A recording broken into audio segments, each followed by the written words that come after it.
Good morning everyone. तपाईँलाई सन्चै हुनुहुन्छ भन्ने मेरो आशा छ। आज चाहिँ मेरो ब्लग खाना पकाउनबाट स्टार्ट भयो र सर्वप्रथम चाहिँ मैले आफ्नो घर वरिपरि भएका मकै घारीलाई देखाउँदै थिएँ। अनि कुकर लगाएर मैले चाहिँ भात बसाल्नलाई भित्र जाँदै थिएँ कि अनि भात बसाल्नलाई गएँ। चामल हालेँ, पहिला दुई कटौरा चामल हालेँ किनभने हामी 3 जना मात्रै छौँ, त्यही भएर थोरै पकाउँछौँ। 2 कटौरा चामल हालेँ, त्यहीबाट निकालेँ त्यहाँ हालेँ। अनि त्यसपछि त्यसलाई चाहिँ पखालेँ राम्रोसँग। अनि हामी चाहिँ 3 जना मात्रै छौँ, त्यही भएर जे चिज पनि थोरै थोरै खान्छौँ नि त, त्यसैले हामी 3 जनालाई मात्रै थोरै पकायौँ। पानी चाहिँ अड्कलेँ मैले, अनि थोरै त्यति भनेको त त्यो थोरै भएछ। अनि आमाले थोरै पानी हालिदिएको त्यो भिडियो त क्याच भएन। अनि थोरै तेल हालेँ। हामी पनि त भातमा तेल हाल्छौँ कि किनभने कुकरमा लाग्दैन नि त, त्यही भएर थोरै तेल हालेँ। अनि ढक्कन लगाइदिएँ मैले। अनि त्यसपछि ग्यास बालेर, ग्यास आजकल कतिको घरमा कमी होला, ग्यास नपाइएको होला, त्यही पनि हामी चाहिँ ग्यासमै पकाउँछौँ ल खाना। अनि पकाएँ, ग्यासमै पकाएँ। अनि त्यसपछि मेरो पालो चाहिँ आयो अब दालको। अनि दाल चाहिँ मैले मसुर र चनाको त्यस्तो पकाएँ। अनि बुट्का नभेटेर खोजिरहेको थिएँ, लास्टमा बुट्का पनि भेट्यो। अनि बुट्काले मैले हालेँ 1 कटौरा बुट्का र 1 मुठी त्यो हालेँ। अनि त्यसमा चाहिँ मैले पानी हालेर धोएर देखाइसकेको थिएँ। अनि धोएको चाहिँ देखाएन, अनि पानी अड्कलेँ।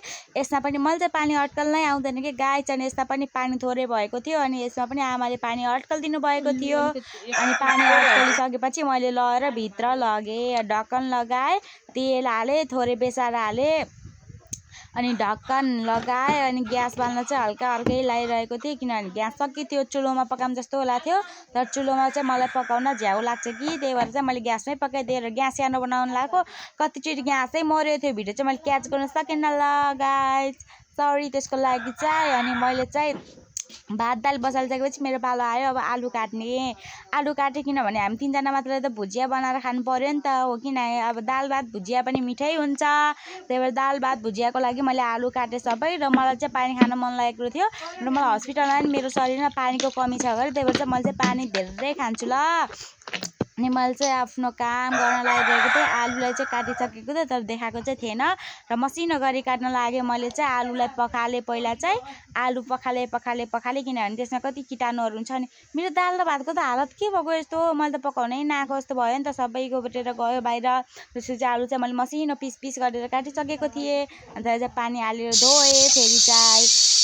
अनि मैले चाहिँ फेरि गएर दाललाई हेरेको, दाल त पुरै छ्याप भइसकेको थियो, त्यही भएर दाललाई चाहिँ मैले निकालेर बाहिर फालिदिएँ। किनभने म भान्साकोठामा चप्पल लगाएर जाँदिनँ नि त, त्यही भएर रित्तै खुट्टा देखेको ल गाइस, अनेक कमेन्ट नगर्नु होला। अनि मैले चाहिँ कराईमा थोरै तेल हालेँ किनभने हाम्रो घरमा सबै सुगर पेसीका रोगीहरू मात्र छ नि त, हुनुहुन्छ। अनि त्यही भएर चाहिँ मैले तेल हालेँ त्यसमा। अनि थोरै बेसार मात्रै हालेँ, बेसार नुन अनि तेल मात्रै हालेर मैले चाहिँ आज भुजिया बनाएको छु आलुको। अनि थोरै आलु हाल्ने भए त त्यो पचेर आगो लाग्ला जस्तो भयो गाइस, त्यही भएर मैले चाहिँ छिटो हालेँ। त्यो चाहिँ राम्रोसँग देखाएन आगो लाग्नु लागेको चाहिँ। अनि मैले चाहिँ छिटो हालेँ, त्यो चाहिँ हालेँ। अनि आज चाहिँ भुजिया बनाएर मिठो बनाएर खाऊँ भनेको, हिजो पनि बनाउनु लागेको आलु रहेछ कि त्यो डढेर पुरै कालो भएको थियो, त्यो चाहिँ खानै नलायक। अनि त्यही भएर आज चाहिँ मैले मिठो गरेर बनाउनु खोजिरहेको थिएँ। अनि त्यसलाई चाहिँ मैले हालेँ भुट्नको लागि हालेँ, अलि मिठो बनाएर खाऊँ भनेर हालेँ चलाएँ। अनि त्यसमा चाहिँ हल्का राम्रो हुन्छ होला गाइस आज चाहिँ। अनि लास्टसम्म हेर्नु होला ल, यहाँसम्म जसले हेर्नुभयो त्यहाँहरू सबले लाइक कमेन्ट सब्सक्राइब गरिदिनु होला र सेयर पनि गरिदिनु होला साथीहरूलाई। र यत्रोको 16 वर्षको उमेरमा यत्रो काम गर्नु भनेको ठुलो कुरा हो नि त। अनि पानी फालेँ, मेरो आमाले चाहिँ बोक्राहरू उठाएर फाल्न लाग्नु भइरहेको रहेछ। अनि मेरो कुकुरले चाहिँ कस्तै नाटक पारिरहेको थियो। अनि आलु चलाएर मैले अब कुकुरलाई चाहिँ मैले रोटी दिम जस्तो लाग्थ्यो। अनि आलु चलाउँदा बिर्सेँ। अनि फेरि सम्झेँ उता गएर रोटी ल्याउन लागेको। अनि फेरि त्यो खोल्नै मन लागेन कि मोबाइल मेरो त्यो क्यामेरा समात्ने मान्छे छैन नि त, त्यही भएर मैले चाहिँ त्यसलाई आधा रोटी लिएर दिएँ। पहिला त नखरा देखाइरहेको थियो खान्न भनेर, नखा भने मोबाइल छोडिदिएको त पछि त खान लाग्यो। अनि फेरि मलाई देखेर हो कि किन त्यो खान छोडेको थियो।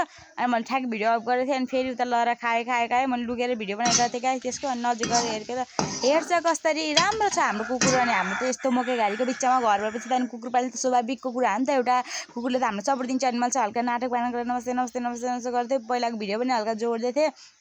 अनि बाई भनेको थिएँ मैले चाहिँ, अब यसमा चाहिँ बाई होइन है गाइस। अनि मैले चाहिँ यसमा नाटक गरेर थिएँ कि यो चाहिँ पहिलाको भिडियो, यो चाहिँ पहिलाको भ्लगमा नि हालिसकेको थिएँ। अनि एउटा क्लिप बचेर चाहिँ त्यही गराएँ मैले चाहिँ। अनि कोक खाएको नि हल्का नाटक जस्तो पाल्थेँ मैले पनि। अनि कोक खाइरहेको थिएँ मैले पनि। अनि मान्छेलाई हेरेँ बाटोतिर, अनि कोल्पुरको बस पार्कमा रोकेको थियो यतिखेर चाहिँ। अनि मैले चाहिँ वरिपरि हेरेको, त्यहाँदेखि कोही पनि नआए, सबै झरेको। म एक्लै चाहिँ के गर्नु भन, त्यही भएर म चाहिँ एक्लै बसिरहेको थिएँ। अनि मैले चाहिँ अब मेरो फिल्डमा के एलर्जी आएको